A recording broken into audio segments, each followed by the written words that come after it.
आज हम रवींद्रनाथ टैगोर की सबसे प्रसिद्ध कहानियों में से एक खोका बाबूर प्रत्यावर्तन की कहानी सुनेंगे।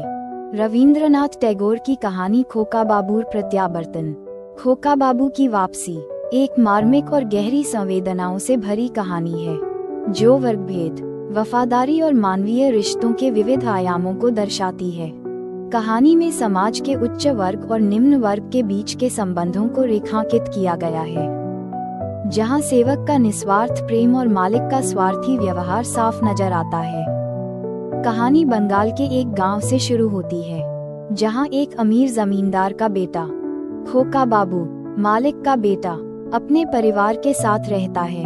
खोका बाबू का पालन पोषण उनके वफादार सेवक रमानाथ द्वारा होता है।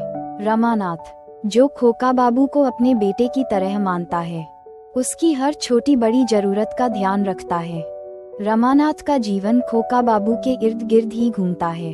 उसकी पूरी दुनिया केवल खोका बाबू की खुशियों और सुरक्षा तक सीमित है।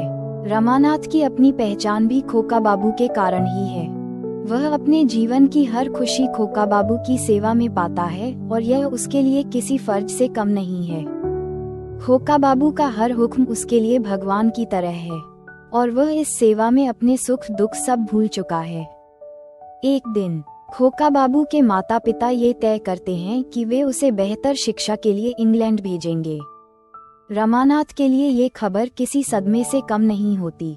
उसके जीवन का उद्देश्य खोका बाबू की सेवा में ही था, और अब जब वह इंग्लैंड जा रहा है तो रमानाथ सोच में पड़ जाता है कि उसका क्या होगा। खोका बाबू को विदा करते समय रमानाथ अपने आंसुओं को रोक नहीं पाता। उसे यह एहसास हो जाता है कि उसकी दुनिया का केंद्र उसके जीवन से दूर जा रहा है। खोका बाबू को इंग्लैंड भेजने के बाद रमानाथ हर दिन उसकी याद में तड़पता है। उसे खोका बाबू के साथ बिताए पल, उसके साथ खेले हुए खेल और छोटी छोटी शरारतें याद आती हैं। उसका जीवन बेरंग और उदास हो जाता है। रमानाथ की वफादारी इतनी गहरी थी कि वह खोका बाबू के बिना अपने जीवन की कल्पना भी नहीं कर सकता था। वर्षों बाद जब खोका बाबू बड़ा हो जाता है और पढ़ाई पूरी करके इंग्लैंड से वापस आने की तैयारी करता है, तो रमानाथ का मन फिर से खुशी से झूम उठता है। खोका बाबू के स्वागत के लिए वह पहले से ही तैयारी में जुट जाता है। वह सोचता है कि कैसे वह अपने खोका बाबू को खुशी से भरा स्वागत देगा। आज हम रवींद्रनाथ टैगोर की सबसे प्रसिद्ध कहानियों में से एक भिखारिन की कहानी सुनेंगे। रमानाथ खोका बाबू के कमरे को सजाता है, उसकी पसंद के भोजन और चीजों का इंतजाम करता है। उसकी वफादारी और प्रेम में कोई कमी नहीं आती, और वह सोचता है कि खोका बाबू भी उसे पुराने दिनों की तरह याद करता होगा।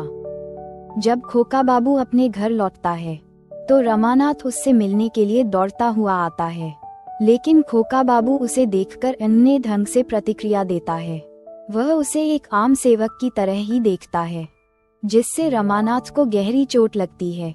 खोका बाबू अब इंग्लैंड के प्रभाव में बदल चुका था और वह अपने बचपन के पुराने संबंधों को भूल चुका था।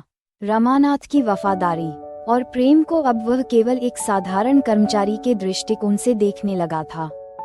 रमानाथ की उम्मीदें टूट जाती हैं, लेकिन फिर भी वह अपनी भावनाओं को अपने चेहरे पर नहीं आने देता। उसकी सेवा का भाव और निस्वार्थ प्रेम अभी भी वैसा ही है। वह सोचता है कि खोका बाबू की शिक्षा और विदेश की जिंदगी ने शायद उसे बदल दिया है, लेकिन फिर भी उसकी वफादारी कम नहीं होती। खोका बाबू एक दिन किसी काम से बाहर जा रहा होता है और उससे कुछ सामान उठाने में मदद करने को कहता है। रमानाथ, जो हमेशा खोका बाबू की सेवा के लिए तत्पर रहता था, तुरंत मदद करने के लिए आगे आता है, लेकिन खोका बाबू उसकी मदद को अवांछनीय और अस्वीकार्य मानता है और उसे डांट देता है। खोका बाबू के इस अपमान से रमानाथ का दिल टूट जाता है। उसने कभी नहीं सोचा था कि उसका प्यारा खोका बाबू उसके प्रति ऐसा व्यवहार करेगा। इस अपमान के बाद रमानाथ का दिल एकदम खाली हो जाता है। उसे लगता है कि उसने अपनी पूरी जिंदगी खोका बाबू की सेवा में बिताई, लेकिन बदले में उसे केवल उपेक्षा और अपमान मिला। वह सोचने लगता है कि उसकी वफादारी और प्रेम का कोई मोल नहीं है। अपमानित होकर रमानाथ खोका बाबू के घर से चुपचाप निकलने का फैसला करता है। वह अपने आंसुओं को रोकते हुए खोका बाबू के कमरे में आखिरी बार जाता है और उसे निहारता है। उसे अपनी गलती का एहसास होता है कि उसने अपनी जिंदगी की खुशियों को केवल खोका बाबू की सेवा में ही बांध दिया था। रमानाथ घर से बाहर निकलते वक्त सोचता है कि क्या उसके निस्वार्थ प्रेम और वफादारी की यही कीमत थी। उसे ये समझ में आ जाता है कि वह अब अपने सम्मान के साथ समझौता नहीं कर सकता। कहानी का संदेश। खोका बाबू की वापसी एक गहरी मानवीय कहानी है जो ये दर्शाती है कि निस्वार्थ सेवा और वफादारी का हमेशा उचित मूल्य नहीं मिलता। रमानाथ का चरित्र दर्शाता है कि कैसे वफादारी और निष्ठा का भाव समाज में हमेशा सम्मानित नहीं होता और कभी कभी आत्मसम्मान से भी बढ़कर होता है। टैगोर ने इस कहानी के माध्यम से समाज में वर्गभेद, धन और शिक्षा के कारण बदलते संबंधों की आलोचना की है। कहानी का मुख्य संदेश ये है कि व्यक्ति की निष्ठा और वफादारी उसकी पहचान का हिस्सा होती है और उसे किसी के अपमान का कारण नहीं बनना चाहिए। टैगोर का ये संदेश हर किसी को सोचने पर मजबूर कर देता है कि रिश्ते पैसे और सामाजिक हैसियत से परे होते हैं और मानवीय संवेदनाओं पर आधारित होते हैं। अगर आपको यह वीडियो पसंद आया हो तो इसे लाइक और शेयर करना न भूलें ताकि और लोग भी रविंद्रनाथ टैगोर की इस कहानी को जान सकें। ऐसे ही और रोचक कहानियों के लिए हमारे चैनल को सब्सक्राइब करें और नोटिफिकेशन बेल को दबाएं ताकि हमारी हर नई कहानियों की जानकारी सबसे पहले आपको मिल सके।